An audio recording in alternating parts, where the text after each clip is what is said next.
I'm Jason Lara. And my name is Joel Martinez. Welcome to Android vs. World. We're your hosts for today's episode 1 called Android Struggles in Middle School. In today's episode, we are sharing our experiences of having an Android in a middle school surrounded by iPhone users who judged us from green bubbles to group chat struggles. Let's talk about it.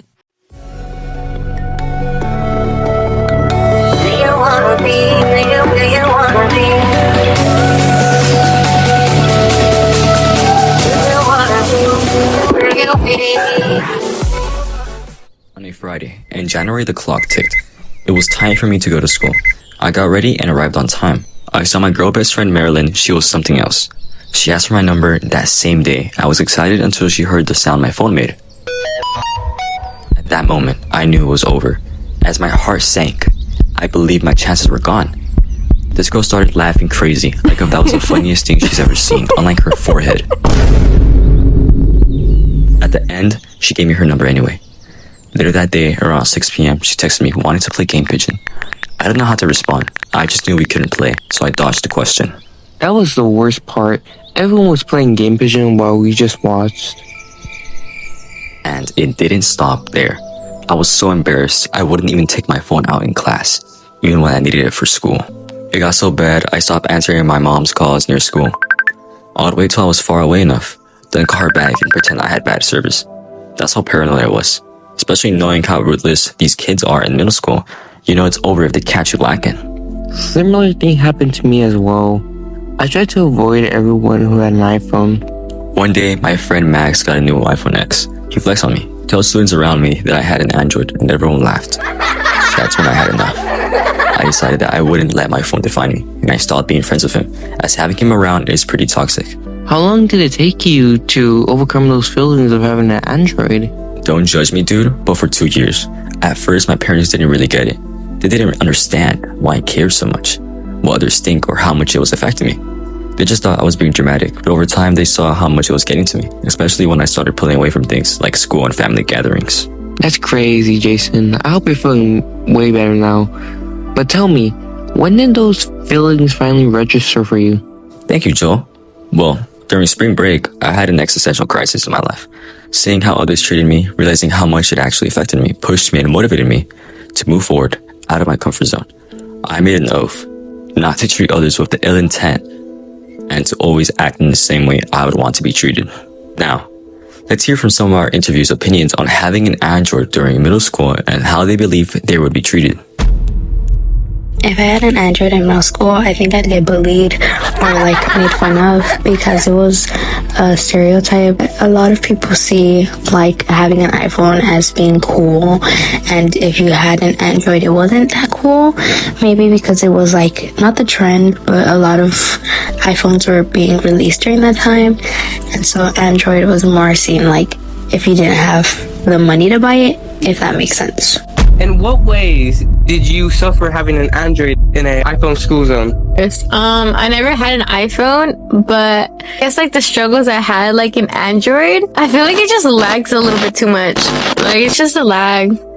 And sometimes the storage gets a bit too full. I think that's all the problems I had so far. Michael?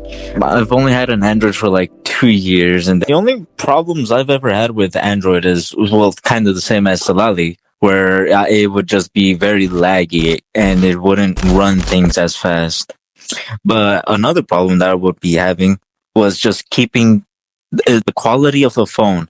The battery, when I drop my phone or just move it slightly, the casing will come off and then the battery will fall out. So that's a problem that I've been having. Do you feel like your life has changed having an iPhone now? No. A phone's a phone. If it's for the exact same purpose of just taking small time pictures, calling people, and then just watching videos on my phone, it's probably the same thing, just a bit faster and more reliable other than the Android. That's really it. I don't really have favorites. If anything, I'd switch to Samsung instead. Yeah, I gotta comment on that.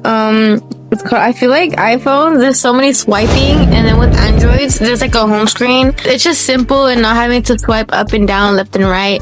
And it just gets confusing sometimes, in my opinion. Alright, Let me tell you about the day I officially had enough of having an Android. It's a Monday. The date is March 12th in 2018. I'm at school, and during my fourth period, something outrageous would occur. I had just finished my math assignment when I realized my phone was only at 2%. I also realized that I had forgotten my charger. So I asked this random guy behind me if he had an Android charger. The guy just stared at me. I guess he didn't have one. Then suddenly one of my fellow classmates says, "What's an Android charger?" And he and along with other students laughed. In my head, I'm thinking there's no way they have all this energy to roast me when they should probably be worried about their personal problems like passing this class. Either way, that day ended with my phone dying. Right. Especially with those grades, they have no right to be acting like that. It's a Tuesday, right? But this time class was different. Everyone was laughing, but not at me, but at their phones. I was intrigued nonetheless. I wanted to know what was happening. Was there a funny TikTok trend going on? I found out that Jake was actually airdropping memes to everyone. That's why everyone was laughing so much. I wish I would have known what they saw, but I couldn't. I just didn't ask. That's crazy, little bro. I can't believe these preteens are so full of malice. Yeah. Well, my final straw was when my girlfriend wanted to FaceTime me. She wondered why it didn't work with my number. I mean, she called all her friends on FaceTime, so I understand why she wanted to FaceTime me. I hear her with the, I can't. Ultimately, she finds out and mocks me with an Android sound. That night was probably one of the hardest nights I ever had to sleep. I woke up realizing that phone doesn't define someone's character, but what they do does. So to all the Android users out there, hold your head up. Your phone doesn't define you. And honestly, looking back, we were the real ones. We survived middle school without letting those feelings get to us. For real. And yeah, I used to feel embarrassed, but after a while, I realized why should I care? It's just a phone, which doesn't define you. The people who actually mattered, they never cared what I actually used. And the ones who did care, what phone they had and what others had, that's just more about who they are as a person than me. And remember, whether it's an iPhone or an Android, it's the person that matters, not the phone. Unless you're in middle school, then apparently it's life or death. For real, if we could go back, would we still care as much?